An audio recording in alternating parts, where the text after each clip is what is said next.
ए हो हम बिहारी हई समझलू।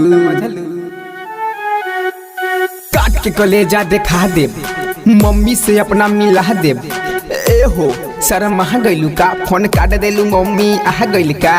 ए हो मम्मी आ गइल का, तू मार खा गइलू का। बात हमर सुना तू ध्यान लगा के, बोला तानी अनुमान लगा के। लागत रात तू खैलू हमार, सुत जा नौ झंडू बम लगा के। ए हो अलार्म लगा के सुती हाँ हमर सोना।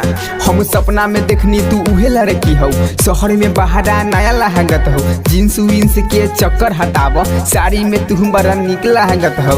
उन हमर भाई हमके प्यार हो गईल, लड़की के चक्कर में मार हो गईल।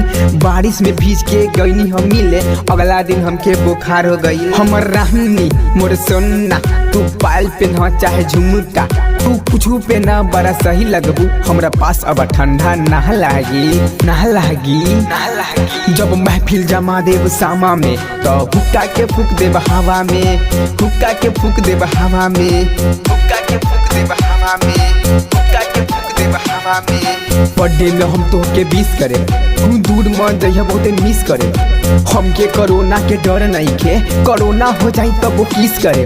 तू रांची के रानी हो, माल बहुत बिल्ला हो। दिल्ली के मोमो या शिमला के सिल्ला हो, प्यार में ही पागल ऐसे न मार।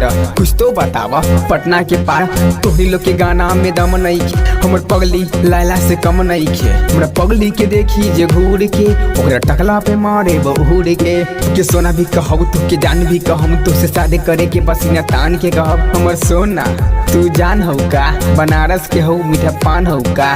गोवा त नहीं तो के दीघा ले जाइब, बर्गर त नहीं तो के पिज्जा खिलाइब। जे तो के देखियो के मार के हटाइब। टेंशन मत ला बारात लेके आइब, टेंशन मत ला बारात लेके आइब, टेंशन मत ला बारात लेके आइब, टेंशन मत ला बारात लेके आइब।